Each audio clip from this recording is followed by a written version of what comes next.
নমস্কাৰ ৰাষ্ট্ৰীয় স্বাস্থ্য প্ৰাধিকৰণৰ PMJAY মোবাইল এপ্লিকেশ্যনৰ দ্বাৰা আয়ুষ্মান কাৰ্ড বনোৱাটো এতিয়া অতি সহজ হৈ পৰিছে। এই PMJAY এপৰ মাধ্যমেৰে গাঁও বা পিছপৰা অঞ্চলৰ হিতাধিকাৰীৰ সূচী চাব পাৰি। হিতাধিকাৰীৰ আয়ুষ্মান কাৰ্ডৰ বৰ্তমান স্থিতি জানিব পাৰি। ফেচ অথ বা OTPৰ মাধ্যমেৰে আধাৰ E-KYC কৰিব পাৰে। নাইবা অথেণ্টিকেশ্যন সকলো আয়ুষ্মান কাৰ্ডক ডাউনলোড, প্ৰিণ্ট বা বিতৰণো কৰিব পাৰে। আহক জানো এপ ডাউনলোড আৰু এপত পঞ্জীয়ন কৰাৰ প্ৰক্ৰিয়া। সকলোতকৈ আগত প্ৰথমে গুগল প্লে ষ্টৰৰ পৰা দুটা মোবাইল এপ্লিকেশ্যন আধাৰ ফেচ RD এপ আৰু PMJAY এপ ইনষ্টল কৰক। মনত ৰাখিব আপোনাৰ মোবাইল ফোন এণ্ড্ৰইড 9 বা তাতকৈ অধিকৰ হ'ব লাগিব। আধাৰ ফেচ RD এপটো কেৱল ইনষ্টল কৰাৰহে দৰকাৰ।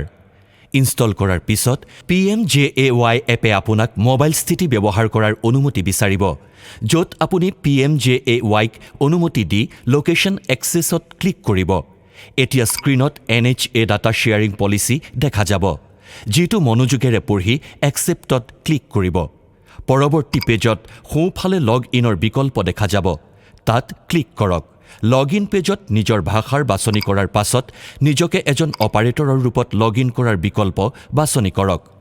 নিজৰ 10 অংকৰ পঞ্জীয়ন মোবাইল নম্বৰ বহাওক আৰু নেক্সট বুটামত ক্লিক কৰক। এতিয়া মোবাইলত প্ৰাপ্ত 6 অংকৰ OTPটো বহাওক আৰু যদি আপোনাৰ OTP প্ৰাপ্ত নহয় তেন্তে তলত দিয়া ৰিচেণ্ট OTPত ক্লিক কৰক। ইয়াৰ পিছত আপুনি 4টা অংকৰ এটা লগ পিন বনাব লাগিব আৰু এই পিনটোৱে প্ৰত্যেকবাৰ এপৰ প্ৰয়োগৰ সময়ত বহাব লাগিব। আৰু এইদৰে পঞ্জীয়নৰ প্ৰক্ৰিয়া সম্পূৰ্ণ হৈ যায়। আহক এতিয়া জানো PMJAY এপৰ মাধ্যমৰ জৰিয়তে আয়ুষ্মান কাৰ্ড বনোৱাৰ প্ৰক্ৰিয়া। আয়ুষ্মান কাৰ্ড বনোৱাৰ প্ৰক্ৰিয়া দুটা পৰ্যায়ত সম্পূৰ্ণ হয়। প্ৰথম পৰ্যায় অনুসন্ধান আৰু প্ৰমাণীকৃত। সকলোতকৈ প্ৰথমে আপুনি হিতাধিকাৰীৰ বিৱৰণ বা তেওঁৰ পৰিচয় পত্ৰ যেনে আধাৰ কাৰ্ড, ৰেচন কাৰ্ড ইত্যাদিৰে বা তেওঁৰ স্থিতি বিৱৰণ যেনে ৰাজ্য, জিলা, ব্লক আৰু গাঁও বহুৱাই সন্ধান কৰক। ইয়াৰ পিছত হিতাধিকাৰীক প্ৰমাণীকৃত কৰিবৰ বাবে প্ৰমাণীকৃতৰ প্ৰকাৰত দিয়া বিকল্পৰ পৰা মোবাইল OTP বা ফেচ প্ৰমাণৰ বাছনি কৰক। আহক জানো পৰিচয় পত্ৰৰ দ্বাৰা সন্ধান বিকল্পেৰে আধাৰ E-KYC কৰাৰ প্ৰক্ৰিয়া। এতিয়া লগ ইন কৰক। মূল পৃষ্ঠাটোত পৰিচয় পত্ৰৰ দ্বাৰা সন্ধান বিকল্পটোত ক্লিক কৰক। পৰৱৰ্তী পৃষ্ঠাত হিতাধিকাৰীৰ ৰাজ্য আৰু পৰিচয় প্ৰকাৰ যেনে আধাৰ, পৰিয়ালপত্ৰ বা PMJAY পত্ৰৰ বাছনি কৰক। ইয়াৰ ভিতৰত যিকোনো এটা বিকল্পৰ বাছনি কৰি সম্বন্ধিত পত্ৰ নম্বৰ বহুৱাওক আৰু গেট ডিটেইলছ বুটামটোত ক্লিক কৰক। এতিয়া আপুনি সেই পৰিচয়ৰ সম্বন্ধীয় পৰিয়ালৰ সকলো সদস্যৰ সূচী তেওঁলোকৰ আয়ুষ্মান কাৰ্ডৰ স্থিতিৰ সৈতে তলৰ স্ক্ৰীনত দেখা পাব। ইয়াত আপুনি চাব পাৰিব এনে সকলো হিতাধিকাৰীক যি PBC আয়ুষ্মান কাৰ্ড পালে। তেওঁলোকৰ আগত ডেলিভাৰ লিখা থাকে। তেওঁলোকক সূচীত ডাঠ সেউজীয়াৰে দেখুওৱা হয়। সেই সকলো হিতাধিকাৰী যাৰ আধাৰ E-KYC হৈ গৈছে তেওঁলোকক প্ৰমাণীকৃত দেখুওৱা হৈছে আৰু সেই সকলোৰে আয়ুষ্মান কাৰ্ড ডাউনলোড কৰাৰ স্থিতিত আছে। ইয়াক পাতল হালধীয়াৰে দেখুওৱা হৈছে। যদি হিতাধিকাৰীৰ বিৱৰণ আধাৰৰ সৈতে জড়িত হৈ আছে তেন্তে সেই সকলোবোৰ লিংক হিতাধিকাৰীৰ হয় আৰু সূচীত ইয়াক নীলা ৰঙেৰে দেখুওৱা হৈছে। যদি হিতাধিকাৰীৰ বিৱৰণত আধাৰ সংখ্যা উপলব্ধ নহয় তেন্তে তেওঁলোক সকলো নন লিংক হিতাধিকাৰী হয় আৰু সূচীত ইয়াক ধূসৰ ৰঙেৰে দেখুওৱা হয়। এনেকুৱা সকলো হিতাধিকাৰী যাৰ E-KYC অনুৰোধ স্বীকৃতিৰ বাবে অমীমাংসিত হৈ আছে সূচীত ইয়াক ৰঙা ৰঙেৰে দেখুওৱা হৈছে। এতিয়া আপুনি সূচীৰ পৰা এজন হিতাধিকাৰী যাৰ E-KYC কৰিব লাগে প্ৰমাণীকৃত বুটামত ক্লিক কৰক। ইয়াৰ পিছত স্ক্ৰীনত দিয়া প্ৰমাণীকৃত প্ৰকাৰৰ পৰা মোবাইল OTP বা ফেচ অথ বিকল্পৰ বাছনি কৰক। আহক সকলোতকৈ প্ৰথমে চাওঁ ফেচ অথ মাধ্যমেৰে প্ৰমাণীকৃত কেনেদৰে কৰিব লাগে। প্ৰমাণীকৃতৰ বাবে ফেচ অথৰ বিকল্পৰ বাছনি কৰাৰ পাছত পৰৱৰ্তী পৃষ্ঠাৰ ফেচ অথ বুটামটোত ক্লিক কৰক। এপে আপোনাক মুখৰ অৱয়ব ধৰি ৰখাৰ পৃষ্ঠালৈ লৈ যাব আৰু মোবাইলৰ কেমেৰা স্বয়ং খোল খাই যাব। এতিয়া হিতাধিকাৰীৰ মুখ স্কেন কৰিব। ইয়াতে আপুনি 5টা বিন্দুত বিশেষভাৱে ধ্যান দিব লাগে। আপুনি আপোনাৰ ফোনটো সেলফি মোডত নাৰাখি সাধাৰণ মোডত ৰাখে, অৰ্থাৎ হিতাধিকাৰী কেমেৰাৰ আগত থিয় হওক। হিতাধিকাৰী আৰু মোবাইলৰ মাজত 1 পৰা 1.5 ফুট দূৰত্ব হ'ব লাগে। ইয়াতকৈ কম বা বেছি দূৰত্ব হ'লে হিতাধিকাৰীৰ চেহেৰা এপত কেপচাৰ নহ'ব। হিতাধিকাৰীৰ চেহেৰাত পৰ্যাপ্ত পোহৰ উপলব্ধ হ'ব লাগে। ফেচ অথ প্ৰক্ৰিয়াৰ সময়ত হিতাধিকাৰীয়ে 2 পৰা 3 বাৰ চকু জপাব লাগে। এই গোটেই প্ৰক্ৰিয়াৰ সময়ত হিতাধিকাৰীৰ চেহেৰা আৰু মোবাইল দুয়োটা স্থিৰ ৰাখিব।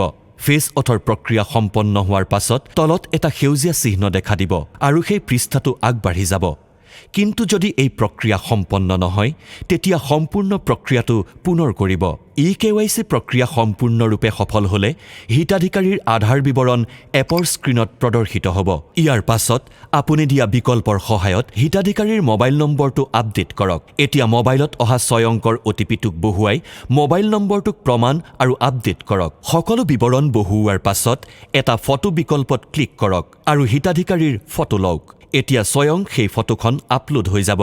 যদি আপুনি ভাবে হিতাধিকাৰীৰ ফটোখন অস্পষ্ট হৈছে তেতিয়া আপুনি হিতাধিকাৰীৰ পুনৰ ফটো ল'ব পাৰে। এইখিনিতে ধ্যান দিব হিতাধিকাৰীৰ পাছপোৰ্ট আকাৰ অৰ্থাৎ মুখৰ ফটোহে ক্লিক কৰিব। এতিয়া পৃষ্ঠাৰ শেষত টাৰ্মছ এণ্ড কণ্ডিশ্যন সম্বন্ধীয় চেক বক্সটোত ক্লিক কৰক। অৱশেষত ছাবমিট ডিটেইলছ বুটামটোত ক্লিক কৰক। এইদৰে আধাৰ E-KYCৰ প্ৰক্ৰিয়া সম্পূৰ্ণ হৈ যায়।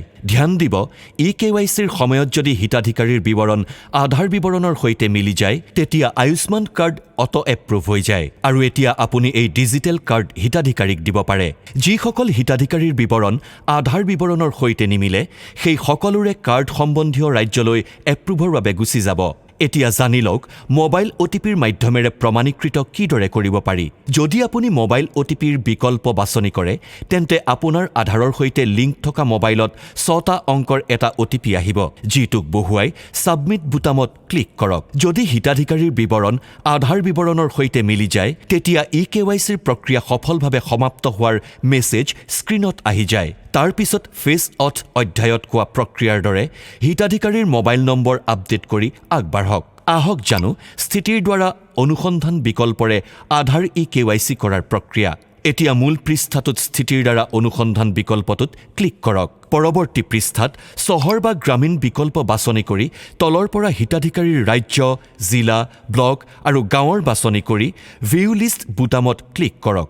এতিয়া আপুনি সেই গাঁৱৰ সম্বন্ধিত সকলো হিতাধিকাৰীৰ বিৱৰণ কাৰ্ড স্থিতিৰ সৈতে তলত দেখা পাব। ইয়াত আপুনি এটা নামৰ দ্বাৰা অনুসন্ধানৰো বিকল্প দেখা পাব, যাৰ সহায়ত আপুনি সেই গাঁৱৰ হিতাধিকাৰীক তেওঁৰ নামেৰেও সন্ধান কৰিব পাৰে। ইয়াৰ পিছত আধাৰ E-KYCৰ প্ৰক্ৰিয়া ফেচ অথ অধ্যায়ত কোৱাৰ দৰেই সম্পূৰ্ণ কৰক। ধ্যান দিব পৰিচয়ৰ দ্বাৰা সন্ধান বিকল্পৰে সেই পৰিচয়ৰ সৈতে সম্বন্ধিত পৰিয়ালৰ সদস্যৰ সূচী আৰু স্থিতিৰ দ্বাৰা সন্ধান বিকল্পেৰে সেই স্থিতিৰ সৈতে সম্বন্ধিত সকলো হিতাধিকাৰীৰ সূচী তেওঁলোকৰ আয়ুষ্মান কাৰ্ডৰ স্থিতিৰ সৈতে এপ স্ক্ৰীনত দেখা দিয়ে। দ্বিতীয় পৰ্যায় কাৰ্ড ডাউনলোড আৰু প্ৰিণ্ট। ইয়াত E-KYC এপ্ৰুভ হিতাধিকাৰীৰ কাৰ্ডক কাৰ্ড ডাউনলোড বিকল্পেৰে ডিজিটেল ৰূপত ডাউনলোড কৰিব পাৰে আৰু কাৰ্ড ডেলিভাৰী বিকল্পেৰে কাৰ্ডৰ ভৌতিক ৰূপ হিতাধিকাৰীক দিব পাৰে। আহক জানো কাৰ্ড ডাউনলোড বিকল্পেৰে কাৰ্ড ডাউনলোড কৰাৰ প্ৰক্ৰিয়া।